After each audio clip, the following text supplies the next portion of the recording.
Next question में देखें तो a uniform rod of mass 20 kg and length 5 meter leans against a smooth vertical wall, making an angle of 60 degree with it.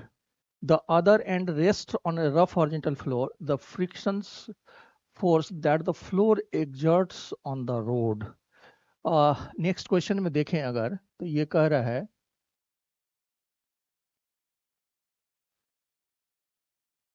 ये आपका एक rod है,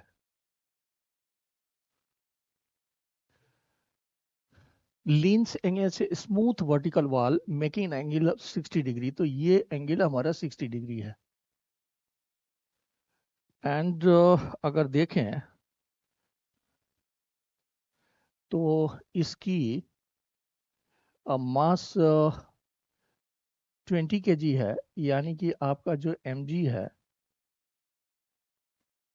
वो half of the length of the rod L/2 पर act कर रहा है। ये सेंटर मास से ले रहे हैं हम।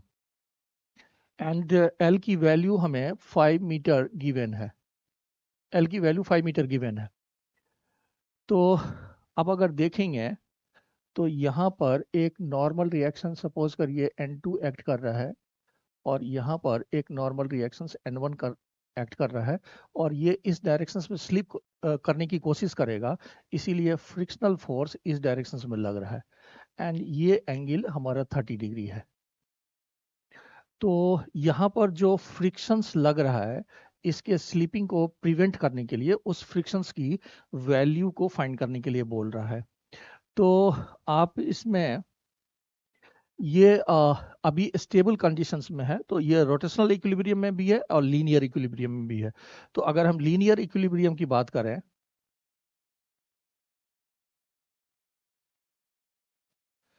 तो आपका जो mg है वो n1 के बराबर है और n2 f के बराबर है। तो लीनियर इक्विलिब्रियम में n2 f के बराबर है और n1 mg के बराबर है। तो यहाँ से फोर्स ऑफ फ्रिक्शंस की वैल्यू तो कैलकुलेट करके नहीं आएगा, इसका मतलब आपको रोटेशनल इक्विलिब्रियम को भी काउंट करना पड़ेगा।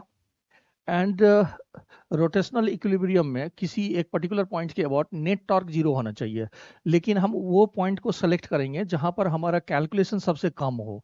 तो अगर ये ओ पॉइंट लेते हैं तो ओ पॉइंट के अबाउट इस N1 का टॉर्क नहीं होगा क्योंकि ये इंटरसेक्ट कर रहा है, एंड फ्रिक्शंस का भी टॉर्क नहीं होगा क्योंकि इंटरसेक्ट कर रहा है। तो ओ पॉइंट के अबाउट mg का टॉर्क होगा इस डायरेक्शंस में। अगर ये वाली डिस्टेंस अगर x ले लें एंड यहाँ पर N2 का टॉर्क इस डायरेक्शन में होगा, ये क्लॉकवाइज है, ये एंटी क्लॉकवाइज है, ये क्लॉकवाइज है। एंड यहाँ पर N2 इस लाइन में एक्ट कर रहा है और एक्सिस से जो उसकी परपेंडिकुलर डिस्टेंस है उसको हम h मान रहे हैं। तो इसके बेसिस पर अगर देखें तो रोटेशनल इक्विलिब्रियम यानी कि मैं नेट टॉर्क अबाउट O0 ले रहा हूं, तो जितना क्लॉकवाइज टॉर्क है इक्वल एंड अपोजिट होना चाहिए एंटी क्लॉकवाइज टॉर्क के। तो यहाँ पर आप लिख सकते हैं N2 multiplied by H equal to mg and multiplied by x, ऐसा लिख सकते हैं। Force multiplied by perpendicular distance लिए हैं। एंड अगर देखें तो 10 नहीं sine 30 equal to h upon l हो सकता है। तो h का वैल्यू यहाँ पर देखें तो N2 h का वैल्यू l साइन 30 एंड अभी मैं m का वैल्यू फिट नहीं कर रहा हूँ mg। एंड यहाँ पर देखें अगर तो cos 30 बेस अपन हाइपोटेन्यूज, लेकिन यहाँ पर L/2 लेना पड़ेगा। तो x के वैल्यू L/2 cos 30 हो जाएगा। एंड यहाँ से L और L को कैंसिल कर सकते हैं और N2 बेसिकली आपको फाइंड करना है। So this N2 now is equal to and mass आपको 20 kg दिया हुआ है, तो 20 g को मैं 10 ले रहा हूँ divided by 2 and multiplied bye, तो cot 30 हो जाएगा, तो ये √3 आ जाएगा। तो ये आपका 100√3 हो गया N2। तो 100√3 के फॉर्म में ही है एंड N2 डायरेक्टली फ्रिक्शन के इक्वल है। इसका मतलब फ्रिक्शंस की वैल्यू 100√3 आ जाएगा। और नेक्स्ट देखते हैं। नेक्स्ट में देखिए, two identical charge conducting spheres A and B have their center separated by a certain distance। तो यहाँ पर ये कह रहा है कि मान लो कि ये एक स्फीयर A है एंड ये एक स्फीयर B है एंड इस दोनों के बीच में सपोज करिए कि सेपरेशन R है एंड आइडेंटिकल है, यानी कि इसकी रेडियस अगर R है तो इसकी भी रेडियस R है and two identical charge conducting spheres A and B have their centers separated by charge on each sphere is Q। तो अभी इसमें Q चार्ज है एंड यहाँ पर भी Q चार्ज है, ऐसा दिया हुआ है। अब ये कह रहा है कि and the force of repulsion between them is F। तो आप फोर्स ऑफ रिपल्सन को यहाँ पर लिख डालो, तो that will be equal to K and Q square upon R square. ये पहले इस दोनों के बीच में फोर्स F दिया हुआ है। अब ये कह रहा है a third identical uncharged conducting sphere is brought in contact with the sphere A first and then with B and finally removed from both। new force of repulsion between the A and B is the distance same रख रहा है। तो मैं यहाँ पर एक third identical ले लेता हूँ। मान लीजिए ये C है और इसकी भी रेडियस R है। अभी इसके पास कोई चार्ज नहीं है एंड यहाँ पर मैं एक सिस्टम लगा देता हूँ कि यहाँ पर एक की लगा देते हैं। तो क्वेश्चंस में ये कह रहा है कि वो इसको ऑन कर दिया है, यानी कि आपका पहले केसेस में ये इसको कनेक्ट कर दिया। तो अगर देखेंगे ये दोनों अगर कनेक्ट होगी एंड दोनों का साइज सेम है तो दो आइडेंटिकल कंडक्टिंग बॉडी को अगर आप कांटेक्ट में रखेंगे तो चार्ज का डिस्ट्रीब्यूशन सिमेट्रिकल यानी हाफ हाफ होगी, यानी टोटल चार्ज हाफ हाफ हो जाएगा। तो इसके पास चार्ज नहीं है, इसके पास क्यू चार्ज है एंड दोनों आइडेंटिकल है, तो इसके पास Q/2 चार्ज आ जाएगा एंड इसके पास भी Q/2 चार्ज आ जाएगा। अब यहाँ पर वो क्या कर रहा है कि इसके बाद मान लीजिए ये वाली की को इमेजिन करते हैं, तो अब वो इसको कनेक्ट कर दे रहा है, इसको रिमूव कर दे रहा है। तो मैं यहाँ पर इसकी कनेक्शंस को हटा दे रहा हूँ एंड इस की को ऑन कर दे रहा हूँ। तो अब ये इसके पास ऑलरेडी Q/2 चार्ज है, इसके पास Q चार्जेस है, तो टोटल चार्ज 3Q/2 हो गया एंड दोनों आइडेंटिकल है, इसीलिए चार्ज का डिस्ट्रीब्यूशन फिर से हाफ हाफ होगा। तो यहाँ पर 3Q/4 चार्ज आ जाएगा और इसके पास भी 3Q/4 आ जाएगा, लेकिन उससे हमें कोई मतलब नहीं है। और फाइनली हम इसको हटा लिए, इसको फाइनली हटा लिए। तो अब ये कह रहा है कि द न्यू फोर्स, उस दोनों के बीच में जो अब फोर्स लग रहा होगा उसकी वैल्यू फाइंड करने के लिए बोल रहा है। तो चार्ज की वैल्यू बदल गई है, डिस्टेंस वही है। तो यहाँ पर अगर हम एफ डैश को कलेक्ट करेंगे तो that will be equal to K Q/2 and multiplied by 3Q/4। तो ये कितना हो गया 3/8 K एंड यहाँ पर R स्क्वायर है, Q square and whole divided by R square. And इसकी वैल्यू पहले आपको F गिवन था, तो यहाँ पर अगर F को फेड करेंगे तो ये 3/8 F हो जाएगा। So the new force will becomes 3/8 F। इसका मतलब सेकेंड ऑप्शन हमारा करेक्ट है। आगे बढ़ते हैं। नेक्स्ट क्वेश्चन में देखिए कि two cities X and Y are connected by a regular bus service with a bus leaving in either directions every T minutes। तो यहाँ पर अगर देखें तो मान लीजिए कि हमारा ये X एंड Y ये दो सिटी है एंड यहाँ से जो बस लीव कर रही है आइदर डायरेक्शंस में, मान लीजिए उसकी स्पीड V km/h है एंड इसकी भी वेलोसिटी V km/h है। नेक्स्ट ये कह रहा है कि एवरी टी मिनट्स के बाद यहां से दोनों तरफ से बस लीव करती है। तो अगर हम इसको फर्स्ट बस मान लें तो जो सेकेंड बस लीव कर रही है वो टी मिनट लेटर, ये हमारा सेकेंड बस टी मिनट लेटर लीव कर रही है दोनों डायरेक्शन से। इसका मतलब श्योरली है कि फर्स्ट बस जो है वो कुछ डिस्टेंस कवर कर लिया होगा। तो यहाँ पर अगर देखें तो मान लीजिए कि अभी फर्स्ट बस यहाँ पर है और ये वाली डिस्टेंस एस है और ये जस्ट अब लीव करने वाला है टी मिनट्स के बाद। टी मिनट्स में जो फर्स्ट बस है इतना डिस्टेंस कवर कर लिया है। अब यहाँ पर देखें अगर तो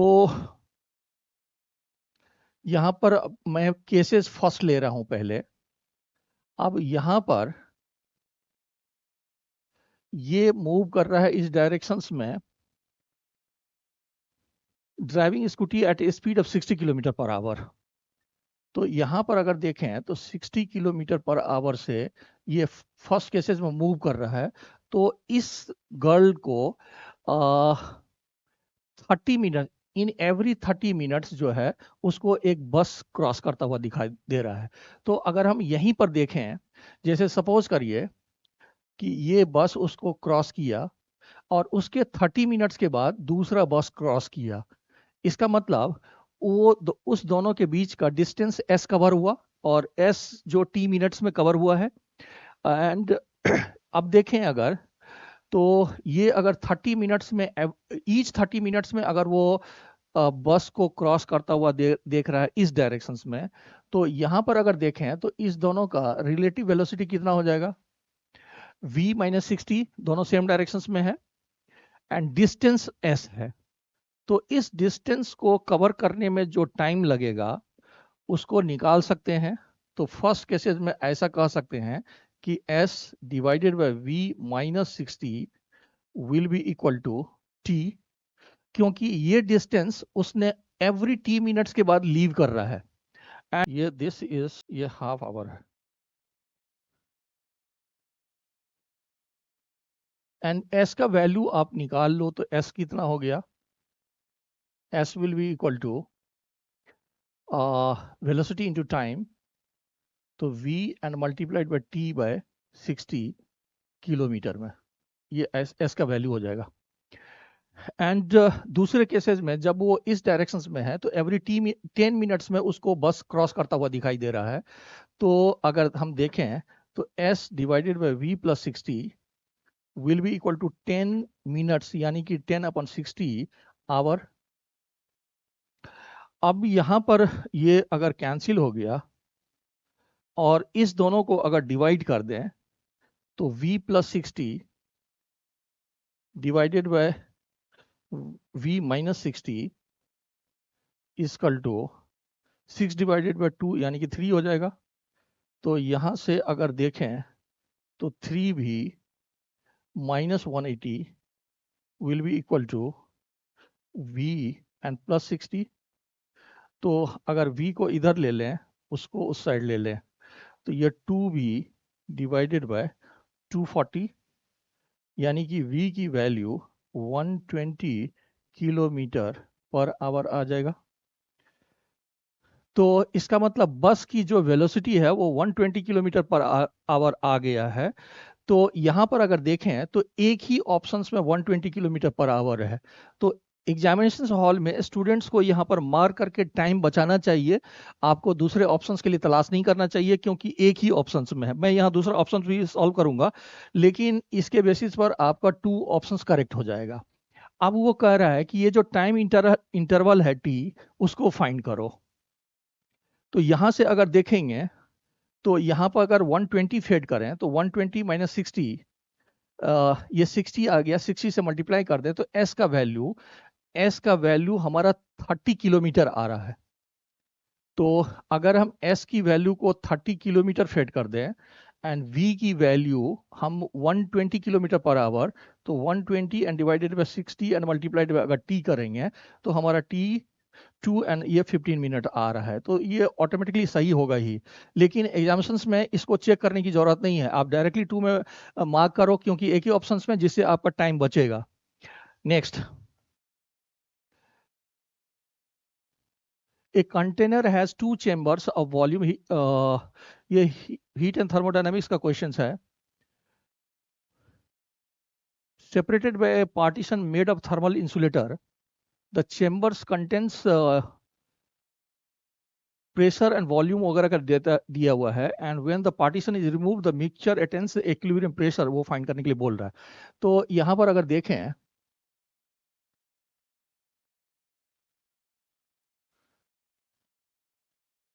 ये थर्मली इंसुलेटेड है, एंड फर्स्ट चेंबर में नंबर ऑफ मोल्स 5 है, एंड सेकेंड में नंबर ऑफ मोल्स 4 है। फर्स्ट की जो वॉल्यूम है that is 2 litre, and second की वॉल्यूम 3 लीटर है, एंड फर्स्ट की जो प्रेशर है वो 1 एटमॉस्फेयर, एंड सेकेंड की प्रेशर 2 एटमॉस्फेयर, ये दिया हुआ है आपको। अब ये कह रहा है when the partition is removed, means आपका जो ये पार्टीशंस है, अगर हम इसको हटा लें तो फाइनल प्रेशर की वैल्यू को फाइंड करने के लिए बोल रहा है। तो अगर हम देखें तो फाइनल प्रेशर को फाइंड करने के लिए आप P F, V F and N1 plus N2 R and TF लगा सकते हैं। इसमें VF जो है वो दोनों ऐड हो जाएगा, यानी कि VF का वैल्यू आपके पास 5 है, and N1 plus N2 5 plus 4, ये N1 प्लस N2 की वैल्यू 9 है, और PF हमें फाइंड करना है, यानी कि फाइनल प्रेशर हमें फाइंड करना है। तो सिंपली हमारा जो है फाइनल टेम्परेचर निकालना ही पड़ेगा, दूसरा कोई उपाय नहीं है।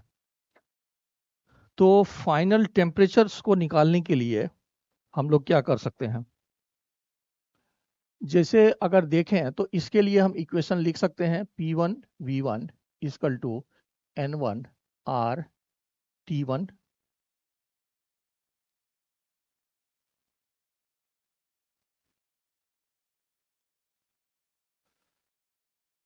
एंड इसके लिए भी एक बार देखें तो यहाँ पर P2 V2 equal to N2 and R T2 लिख दिए, एंड अगर कंजर्वेशन ऑफ एनर्जी लगाएं तो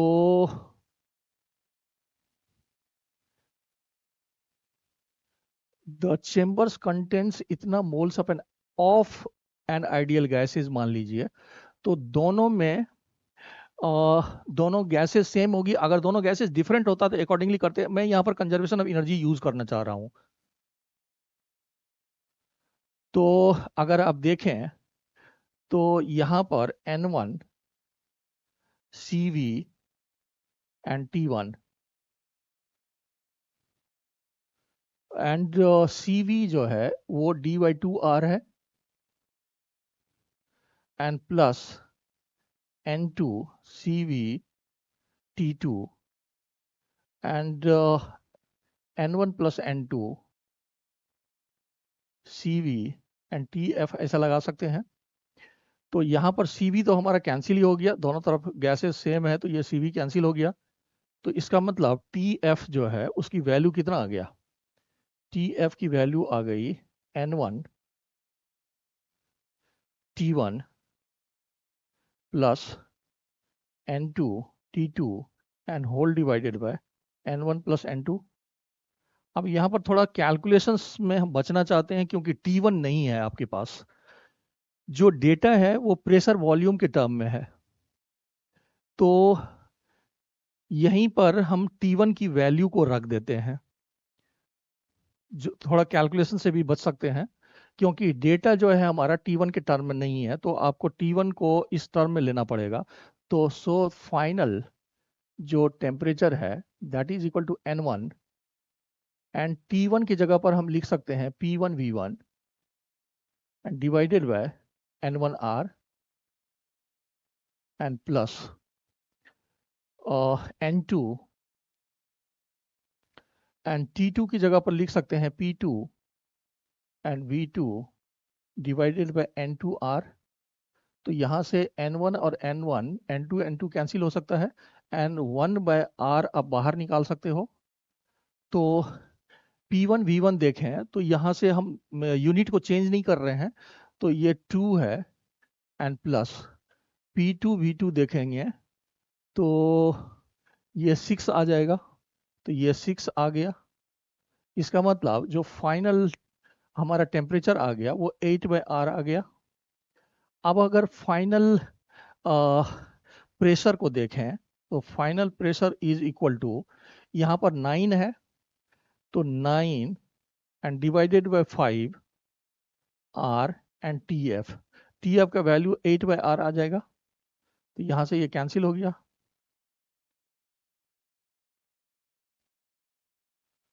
तो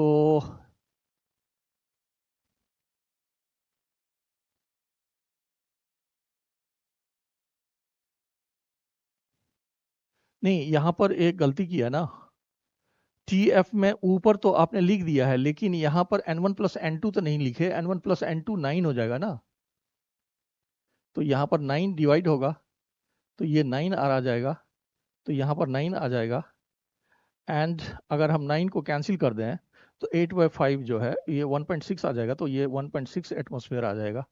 बिल्कुल सही है। यहाँ पर हमने N1 प्लस N2 लिखना छोड़ दिया है, तो एक्चुअल में है कुछ नहीं, आपको जो है ना ये तो इजीली लिख सकते हैं। अब प्रॉब्लम सिर्फ ये आ रही है कि TF फाइंड करने के लिए जो डेटा है हमारा वो P1 एंड V1 के टर्म में है, इसीलिए थोड़ा कैलकुलेशन बढ़ गया है, अदरवाइज ठीक है। यहाँ पर 1.6 एटमॉस्फेयर फोर्थ ऑप्शन में मैच हो रही है। नेक्स्ट आगे बढ़ते हैं। ये मॉडर्न फिजिक्स से रिलेटेड है। De Broglie wavelength of an electron orbiting in N is equal to 2 states of hydrogen atom is close to. De Broglie wavelength find करने के लिए बोल रहा है, तो अगर N is equal to 2 states में, तो अगर आप कंजर्वेशन ऑफ एंगुलर मोमेंटम लगाओ तो एम बी nth ऑर्बिट में that will be equal to N H upon 2 pi. तो यहाँ से h बाय एम बी का वैल्यू कितना आ जाएगा, h upon M B will be equal to, M B से डिवाइड कर दिए तो h upon M B is equal to 2 pi R N upon N, ऐसा आ जाएगा। एंड ये आपका डी ब्रॉगली वेवलेंथ है, इसी को फाइंड करने के लिए बोल रहा है। तो यहाँ से मैं लेमडा को लिख सकता हूँ 2 pi by N and R N को लिख सकते हैं R not N square and whole divided by Z. तो यहाँ से एक एन कैंसिल हो जाएगा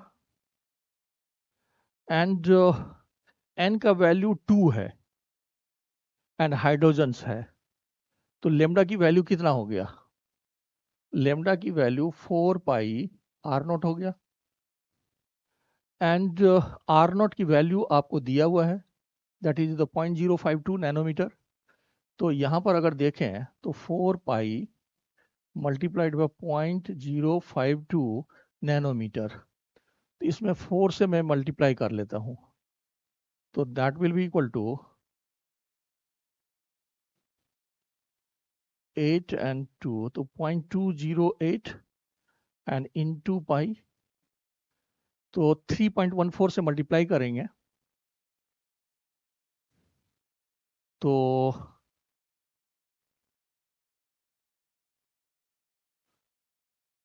0.67 नैनोमीटर आ जाएगा।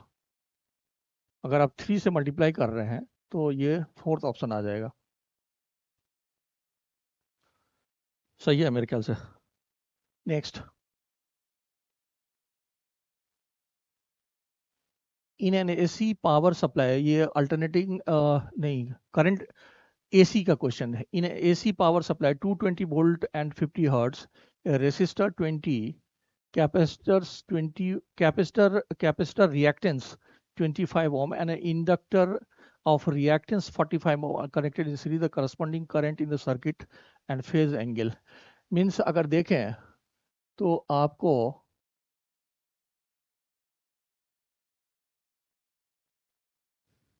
यहाँ पर R की वैल्यू 20 ओम एंड XL, यहाँ पर रिएक्टेंस की वैल्यू दिया हुआ है, XL is 25 ohm and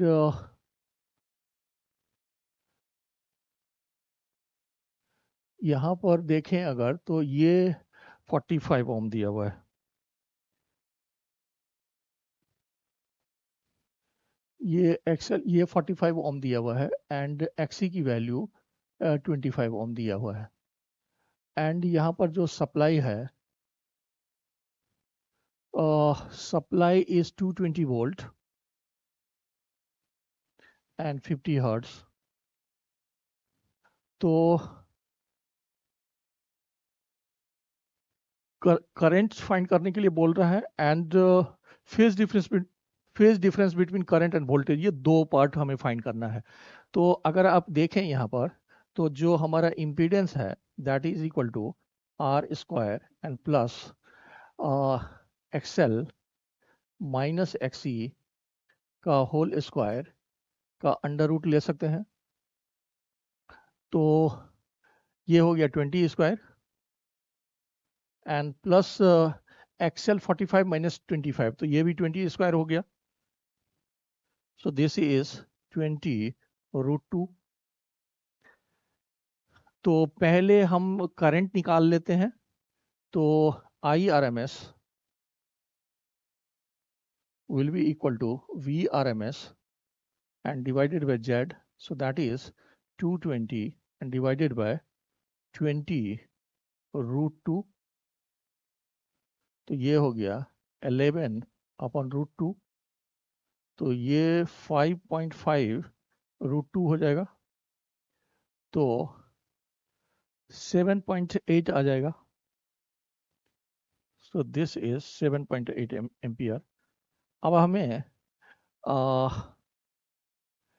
phase difference between current and voltage भी फाइंड करना है, तो आप cos फाई लगा सकते हो। तो cos phi is equal to R upon Z and R की वैल्यू है 20 एंड Z हमने 20 रूट 2 निकाला है, so that is equal to 1 upon root 2। इसका मतलब phase difference between current and voltage ये 45 डिग्री आ जाएगा and 7.8 ampere and 45, last option हमारा करेक्ट है। तो नेक्स्ट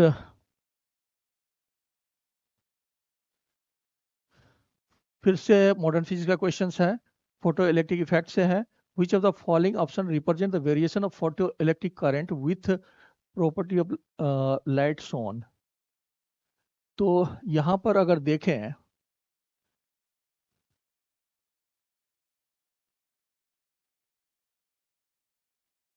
ये मान लीजिए आपका कैथोड है, ये एनोड है एंड दिस इज, ये इस तरह का कनेक्शंस है एंड यहाँ पर हम लाइट को फॉल करा रहे हैं। तो अगर हम लाइट की इंटेंसिटी को इंक्रीज करेंगे तो यहाँ पर intensity is directly proportional to the number of photons. तो अगर हम इंटेंसिटी को इंक्रीज करेंगे तो more number of photons will fall, so more number of electrons will eject and correspondingly current will increase। तो अगर हम इंटेंसिटी को इंक्रीज करेंगे तो ज़्यादा फोटॉन्स फॉल करेगा, ज़्यादा इलेक्ट्रॉन्स इजेक्ट होगी, तो करंट बढ़ेगा। इसका मतलब intensity and current directly proportional हो गया। इसका मतलब फर्स्ट ऑप्शन बिल्कुल करेक्ट है, करंट एंड इंटेंसिटी ये आपका बिल्कुल करेक्ट है। दूसरा देखें अगर तो फ्रीक्वेंसी से रिलेटेड है। तो जो इलेक्ट्रॉन्स यहाँ पर इजेक्ट हो रहा है उसकी मैक्सिमम काइनेटिक एनर्जी को हम लिखते हैं H new and minus 5 and यहाँ पर देखें तो एच एंड न्यू नॉट, ये हमारा थ्रेशोल्ड फ्रीक्वेंसी है। एंड ये इंसिडेंट लाइट की फ्रीक्वेंसी है, यहाँ की फ्रीक्वेंसी ये है। तो अगर frequency less than threshold frequency होगा तो यहाँ पर नो इजेक्शंस होगी, कोई इजेक्शंस नहीं होगा, यहाँ पर इजेक्शंस नहीं होगी। And if frequency is greater than threshold frequency, तो उस केसेस में जो मैक्सिमम काइनेटिक एनर्जी इजेक्टेड है वो फ्रीक्वेंसी के डायरेक्टली प्रोपोर्शनल हो जाएगा। तो इसका मतलब जैसे इन्होंने क्या किया है, थर्ड ऑप्शन में फ्रीक्वेंसी और यहाँ से स्टार्ट किया, यानी कि यहाँ पर थ्रेशोल्ड फ्रीक्वेंसी की कंसेप्ट को नहीं लिया है। तो अगर हम इसको थ्रेशोल्ड फ्रीक्वेंसी मान लें तो यहाँ से जस्ट इजेक्शंस, इलेक्ट्रॉन्स का इजेक्शन शुरू होगा एंड इसके बाद जो इलेक्ट्रॉन्स निकलेगी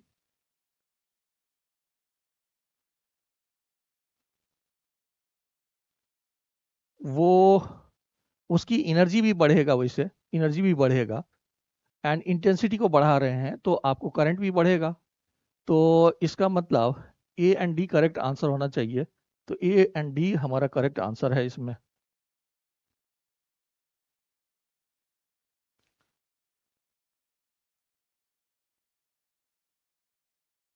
लेकिन एक चीज रुकिए यहाँ पर, just 1 second.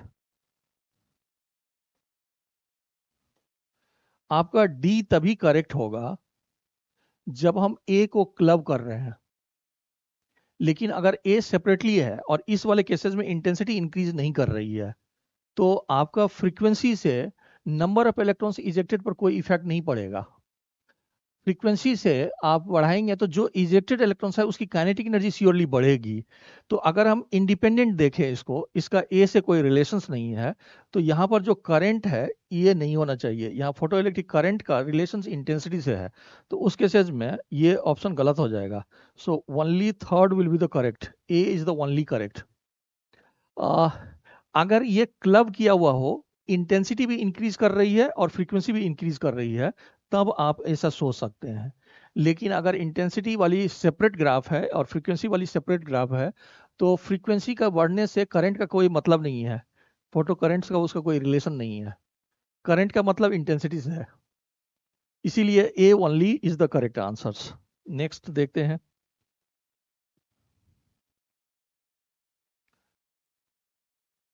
A pipe open at both ends, wave से रिलेटेड क्वेश्चंस है। A pipe open at both ends has a fundamental frequency f in air, the pipe is not dipped vertically in water drum to half its length, the fundamental frequency of air column is not equal to. अब अगर देखें यहाँ पर, अगर आप open organ pipe ले रहे हैं एंड इसकी लेंथ एल है, तो इसकी जो जनरल फ्रीक्वेंसी का फार्मूला होता है that is n upon 2l and multiplied by v, and यहाँ पर v is equal to t upon mu का अंडर रूट। तो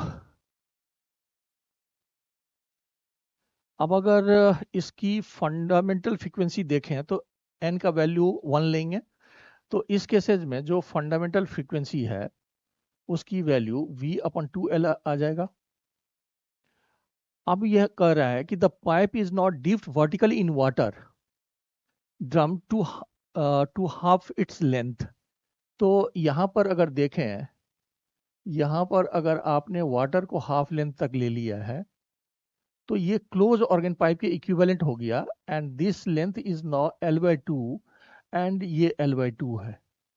तो यहाँ पर अगर एम्पलीट्यूड के बेसिस पर देखें तो आपका ये सिचुएशन हो रही है एंड यहाँ पर फंडामेंटल फ्रीक्वेंसी यहाँ पर सेटअप होगी तो ये वाली आपका सिचुएशन आ रही है। इस केसेस में जो फंडामेंटल फ्रीक्वेंसी है that is equal to 2n minus 1 divided by 4l and multiplied by v। तो फिर से फंडामेंटल फ्रीक्वेंसी के लिए n का वैल्यू 1 लेंगे, तो यहाँ पर अगर फंडामेंटल फ्रीक्वेंसी देखें तो that will be equal to 1 upon 4 and जो लेंथ है दैट हैज बिकम्स l/2, यहाँ पर लेंथ l/2 हो गया है। तो यहाँ पर अगर l/2 लिखेंगे तो मल्टीप्लाइड बाय v, तो ये फिर से 2 से कैंसिल हो जाएगा, this again is coming v upon 2l। तो ये देखेंगे अगर, तो आपका जो फंडामेंटल फ्रीक्वेंसी है वही रह गया। अगर ये फंडामेंटल फ्रीक्वेंसी को एफ बोल रहा है मान लीजिए, तो ये एफ ही रह गया, उसमें कोई चेंजेस नहीं हुआ। यहाँ पर वी2एल है, यहाँ पर वी2एल आ गया, इसका मतलब फ्रीक्वेंसी सेम रहेगा, एफ ही रहेगा। हमने यहाँ एफ नॉट से डिनोट किया है, क्वेश्चंस में फंडामेंटल फ्रीक्वेंसी को एफ से डिनोट किया है, तो वो सेम रहेगा। नेक्स्ट देखिए, फिर से सिंपल हार्मोनिक मोशन से है। ये स्प्रिंग में कह रहा है two identical point masses P and Q suspended from two separate massless spring of constant this oscillate vertically if their maximum speed are the same then the amplitude ratio find करने के लिए बोल रहा है। यहाँ पर अगर देखें तो ये आइडेंटिकल मास लगाया है, यहाँ पर भी मास m है, लेकिन इसकी फोर्स कांस्टेंट k1 है और इसकी फोर्स कांस्टेंट k2 है। तो अगर देखें if their maximum speeds are same, तो इन जनरल अगर आप वेलोसिटी को देखें तो velocity is equal to omega under root A square and minus X square. तो यहाँ पर V max will be equal to omega A, and omega को आप के अपॉन एम का अंडर रूट इंटू ए लिख सकते हैं।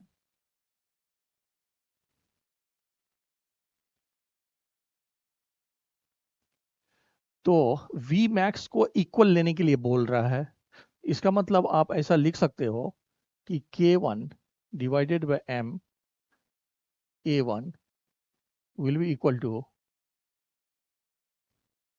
अच्छा ये P एंड Q के टर्म में लिख रहा है तो आप P ही लिख दो यहाँ पर।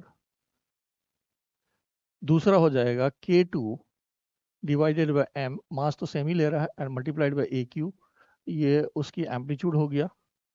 एंड हमें AQ बाय AP निकालना है, तो M कैंसिल हो गया। तो इधर अगर हम देखें AQ and divided bye AP, तो K2 उस साइड चला जाएगा, तो ये K1 अपन K2 का अंडर रूट आ जाएगा।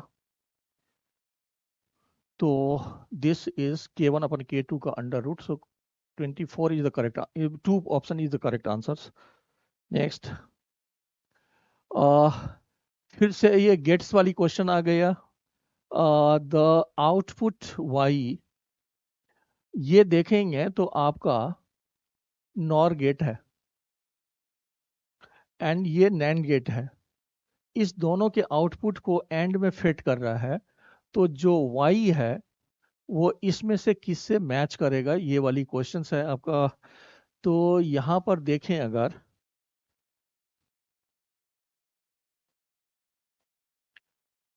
इसमें देखेंगे तो ये और एंड नॉट का कॉम्बिनेशन है। तो और का जो आउटपुट होता है वो होता है a plus B, and not लगा देंगे तो यहाँ पर कॉम्प्लीमेंट आ जाएगा। एंड ये a एंड b के एंड का पहले ऑपरेशन है, उसके बाद नॉट का ऑपरेशन है। तो यहाँ पर क्या आ जाएगा, ये आ जाएगा a डॉट बी का कॉम्प्लीमेंट, एंड अब जो y होगा, अगर आप इसको देखें तो y इस दोनों का एंड ऑपरेशन होगा। तो एक ट्रूथ टेबल बना लीजिए। हम लोग एक ट्रूथ टेबल को पहले बनाते हैं, फिर देखते हैं इसमें क्या होगा। जैसे सपोज करिए कि आपका a एंड b है, तो आप मैं अलग अलग सेपरेट कर रहा हूं ताकि एरर की चांसेस कम हो। तो मैं पहले a प्लस बी निकाल लेता हूं, एंड यहां से पहले a डॉट बी निकाल लेता हूं, एंड यहाँ पर फिर a प्लस बी का कॉम्प्लीमेंट कर रहा हूँ, एंड यहाँ पर फिर a डॉट बी का कॉम्प्लीमेंट कर रहा हूँ। तो अगर देखें तो मान लीजिए ये 0 0 0 1 1 0 एंड 1 है। तो आप और का ऑपरेशन कर रहे हो, दैट इज 0 1 1 एंड 1। फिर हम एंड का ऑपरेशन कर रहे हैं, तो दैट इज 0 0 0 एंड 1। अब आप इसकी कॉम्प्लीमेंट कर रहे हो, इसका कॉम्प्लीमेंट कर रहे हो, so this will becomes 1 0 0 and 0, and फिर इसकी कॉम्प्लीमेंट कर रहे हो, तो that is the 1 and 1 1 and 0।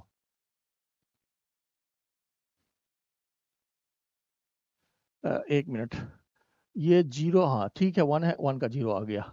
अब अगर देखें तो हमें इस दोनों का एंड ऑपरेशन करना है, इस दोनों का एंड ऑपरेशन करना है। तो यहाँ पर अगर देखेंगे, यानी कि फाइनल जो वैल्यू है y का वो यहाँ पर हमें मिल रहा है, जो इस दोनों का एंड का ऑपरेशन है।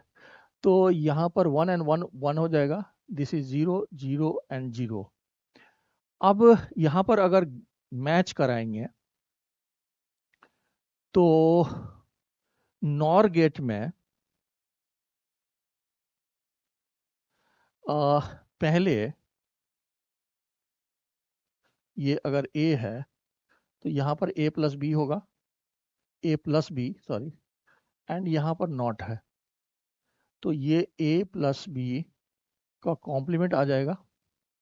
तो अगर देखें यहाँ पर तो ये a प्लस बी है, मतलब ए बी का जो और ऑपरेशन है वो a प्लस बी आ गया, एंड इसका जो कॉम्प्लीमेंट है उससे मैच कर रहा है। 0 का 1 हो गया है, 1 का 0, तो ये इसकी कॉम्प्लीमेंट मैच कर रही है। तो यहाँ पर जो ए वाई है वो इस a प्लस बी का कॉम्प्लीमेंट है, ये a प्लस बी का कॉम्प्लीमेंट है, इसका मतलब इससे मैच कर रहा है, इसका मतलब नॉर, ये this option is very correct. Next,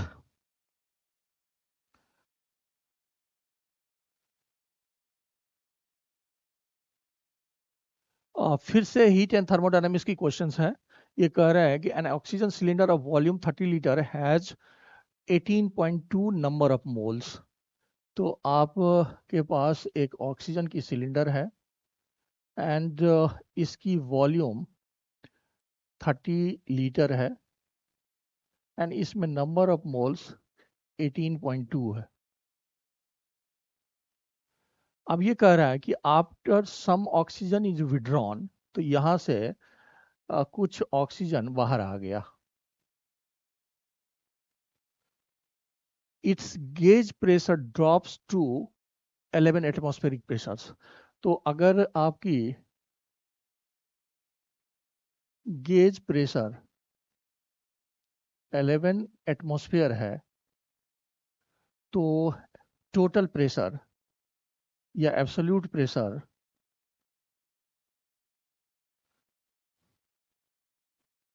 12 atm आ जाएगा।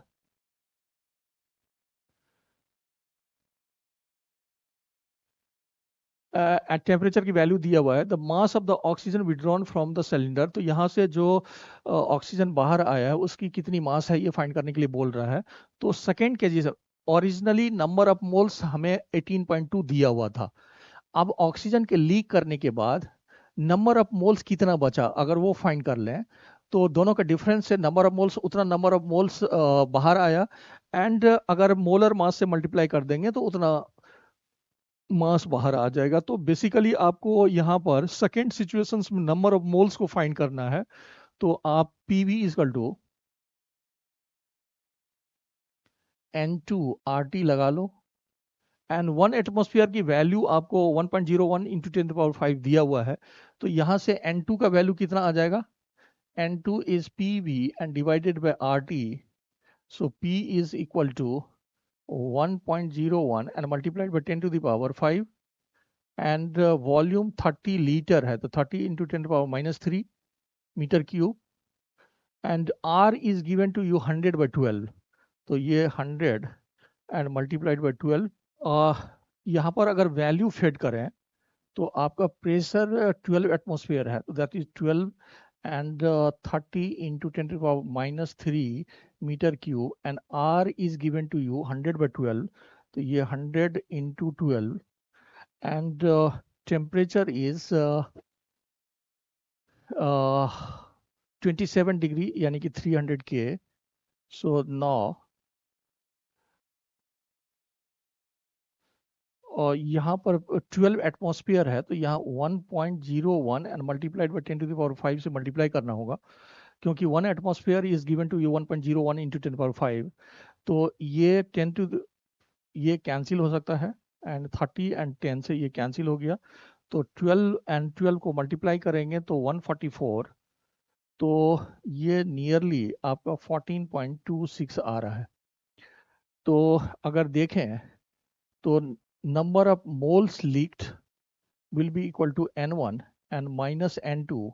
So that will be equal to 18.20 minus 14.26. तो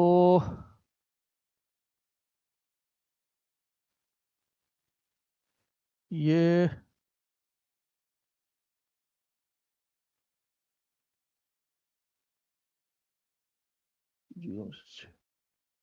तो ये 4, 9 एंड ये 14 है, 3 पॉइंट इस तरह का कुछ आ सकता है, 3.94 के आसपास। अब अगर मास लीक करें तो that is 3.94 and multiplied by 32, तो ये 3 3 9 10 ये 0.116 kg आ सकता है, तो 0.116 kg इस तरह का आ सकता है वैल्यू। तो इसमें फर्स्ट ऑप्शन हमारा करेक्ट हो जाएगा। नेक्स्ट 27 देखें अगर, तो in certain camera combination of 4 similar thin convex lenses are arranged axially in contact. Then the power of the combination and the total magnification in comparison to the power and magnification of each lens. अब ये कह रहा है कि एक convex lens है, इसकी power P and इसकी मैग्निफिकेशन M दिया हुआ है, एंड आप 4 कन्वेक्स लेंस को इस तरह से कांटेक्ट में रखते हैं, 4 कन्वेक्स लेंस को इस तरह से कांटेक्ट में रख रहे हैं, तो आपको इक्विवेलेंट पावर फाइंड करना है। तो अगर हम इक्विवेलेंट पावर देखें तो ये P1 plus P2 plus P3 and plus P4, यानी कि डायरेक्टली वो 4P हो जाएगा। अब फिर से देखिएगा तो यहाँ पर 2 ऑप्शंस में 4P है, तो आपको सेकेंड ऑप्शंस को चेक करना पड़ेगा। अब यहाँ पर देखें तो इसकी मैग्निफिकेशंस अगर M है, तो फर्स्ट केसेस में अगर किसी ऑब्जेक्ट को ये मैग्नीफाई कर रहा है तो उसको फिर से ये मैग्नीफाई कर रहा है, तो यहाँ पर टोटल मैग्निफिकेशन M² हो जाएगा, एंड इसको फिर से मैग्नीफाई सेम मैग्निफिकेशन करेगा तो M3 हो जाएगा। इसका मतलब आपकी टोटल मैग्निफिकेशन M⁴ हो जाएगा। यहाँ पर M3 एंड M4 मीन्स आपका first option is the correct. Next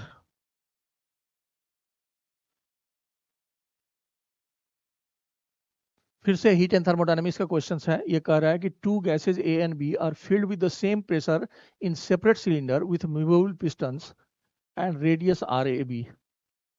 On supplying the equal amount of heat to both the system under constant pressure, the piston of the gas A and B are displaced by 16 centimeter and 9 centimeter respectively. If the change of the internal energy is same, then the ratio of RA and RB is equal to. अगर आप देखें यहाँ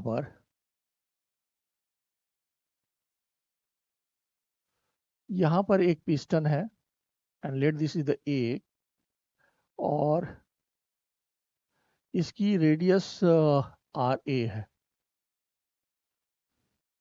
and दूसरे में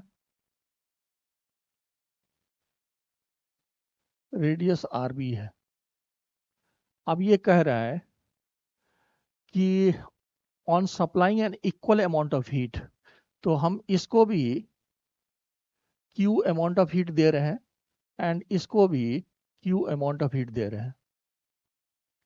तो नौ ये कह रहा है कि जो A का पिस्टन है वो 16 सेंटीमीटर मूव कर गया, ये 16 सेंटीमीटर मूव किया, and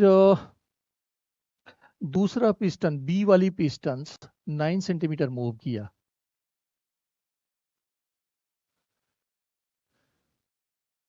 if the change in internal energy is change internal is same in both cases, अब दोनों में चेंज इंटरनल इज सेम है तो आपको R A and R B का रेशियो फाइंड करने के लिए बोल रहा है। ये आइसोबारिक प्रोसेस है।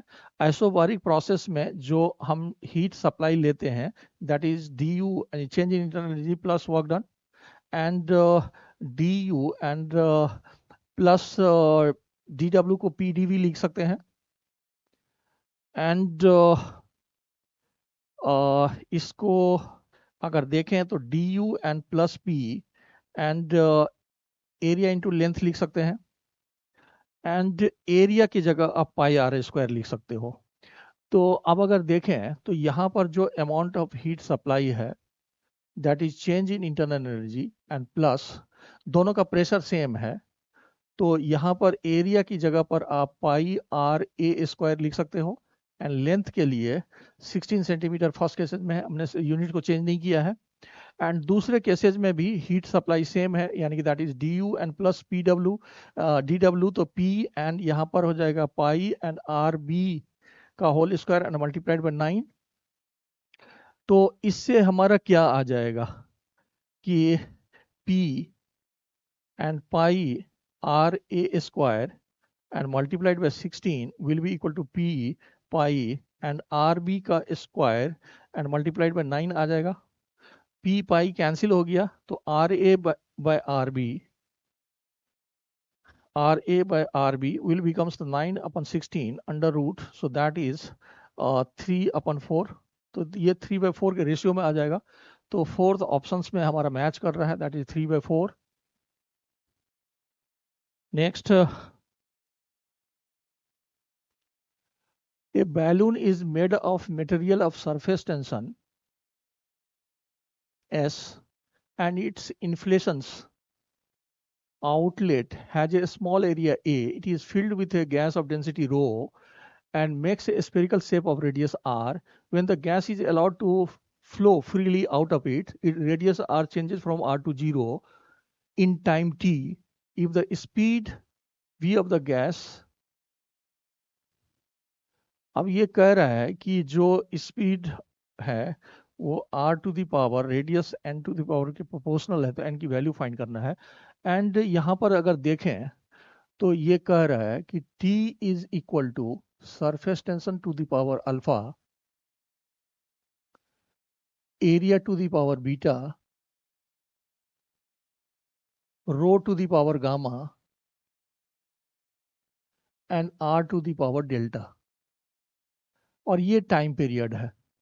अब यहाँ पर जो टाइम पीरियड है उसमें इसने 3 से ज़्यादा वेरिएबल्स लिया है तो डायमेंशनल एनालिसिस से इसको निकालना थोड़ा डिफिकल्ट होगा यानी कि डायमेंशनल एनालिसिस से नहीं निकाल पाएंगे।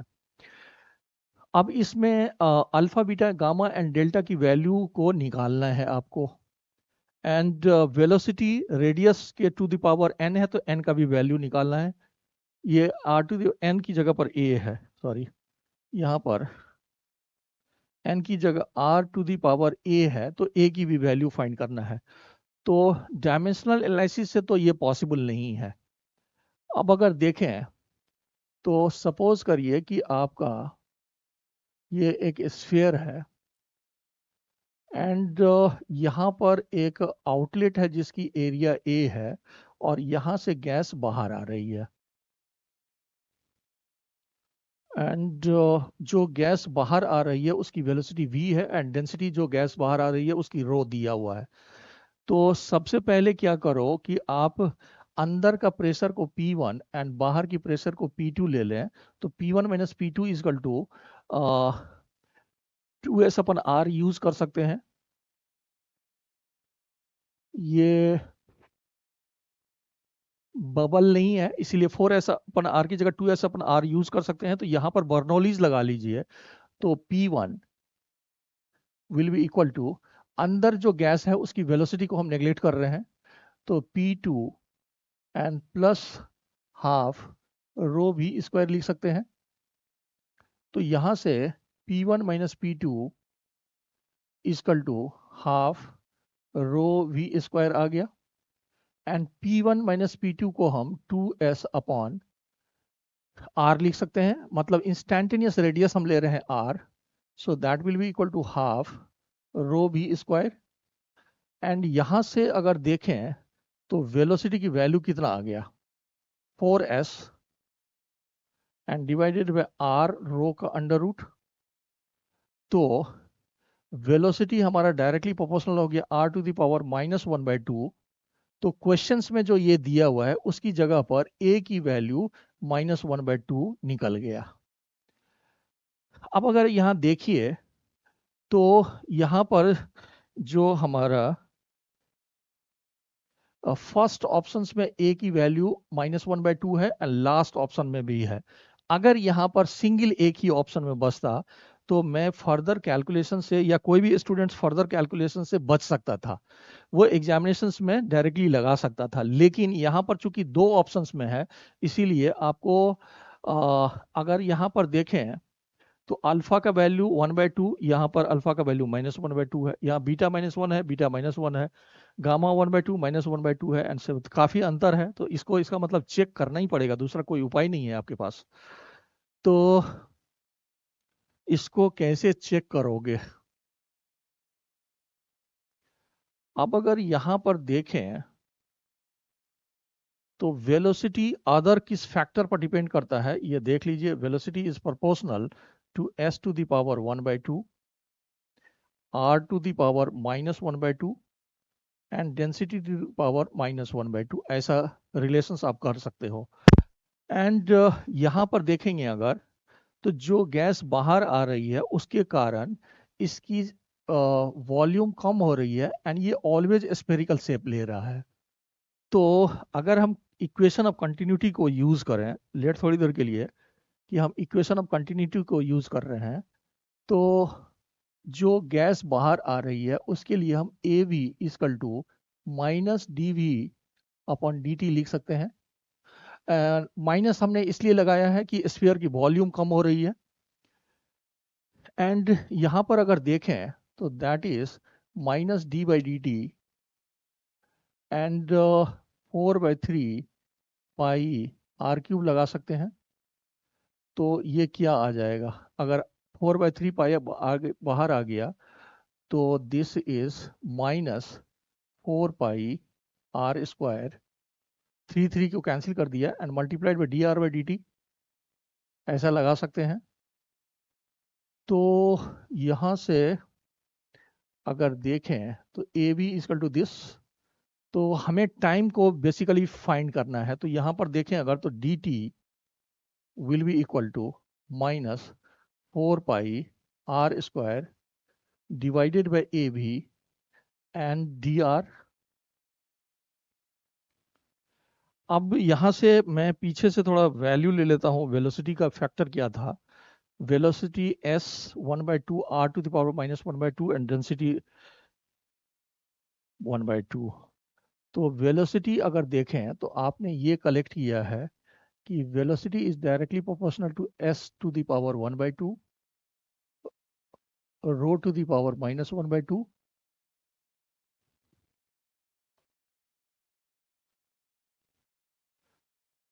and r to the power -1/2.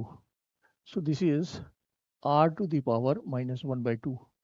तो यहाँ से अगर देखें तो जो dt है that will be proportional to minus r square a and v की जगह पर आप लिख सकते हो कि this is s to the power 1/2 rho to the power -1/2 and r to the power -1/2 and dr। तो फिर से अगर देखें तो dt now is proportional to minus a to the power -1 s to the power -1/2 rho to the power 1/2 and r to the power, इसको ऊपर ले जाएंगे तो ये r टू द पावर 5/2 हो जाएगा, 2 एंड प्लस 1/2 तो ये 5/2 हो जाएगा एंड dr लिखेंगे एंड इसको इंटीग्रेट कर रहे हैं हम।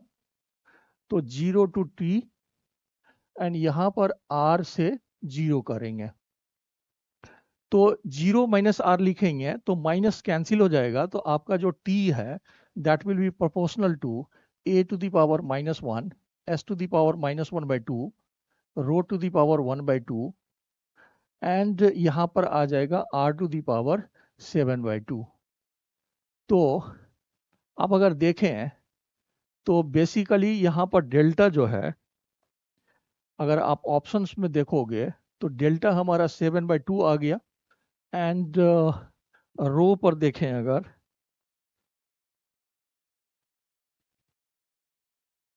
तो रो में अगर देखेंगे 1/2 है, इसका मतलब फर्स्ट ऑप्शन हमारा करेक्ट हो रहा है, इसके बेसिस पर फर्स्ट ऑप्शन करेक्ट हो रहा है। नेक्स्ट,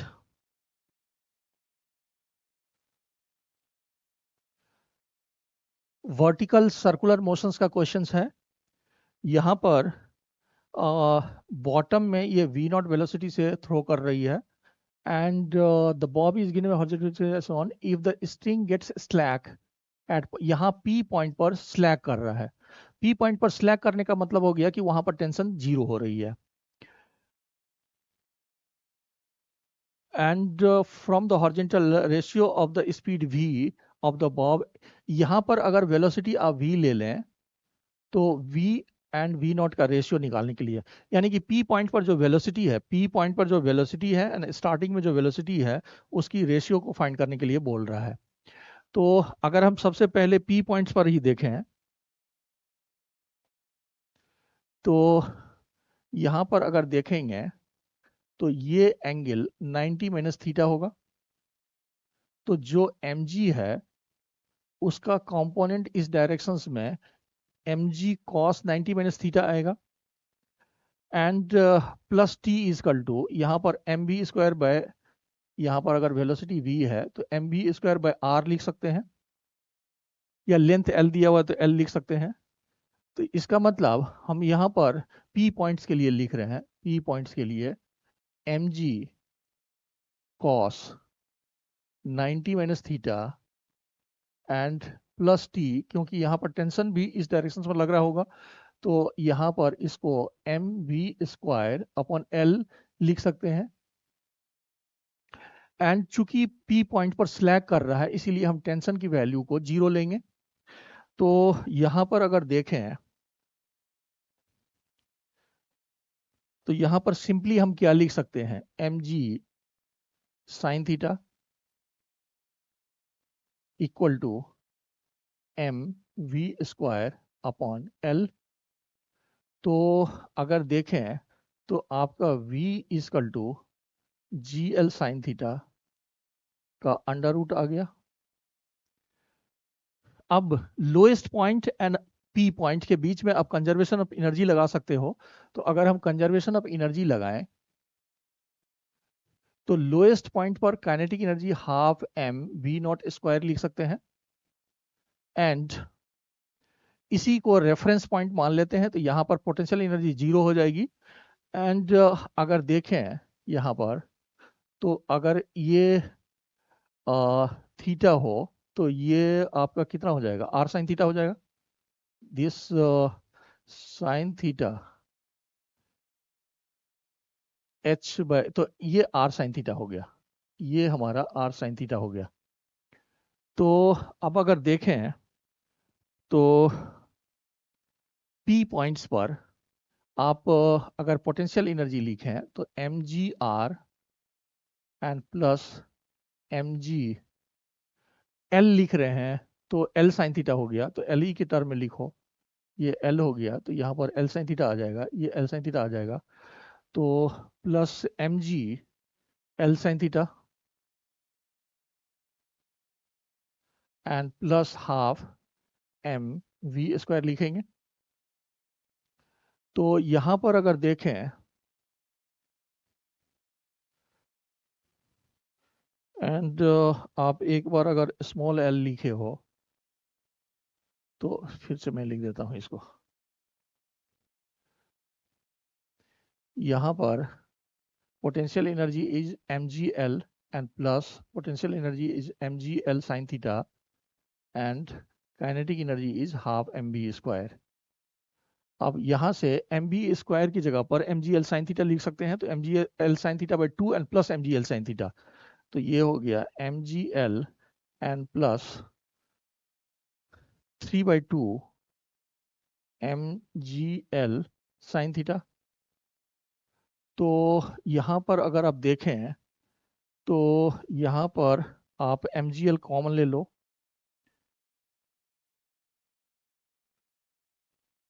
तो ये कितना आ जाएगा,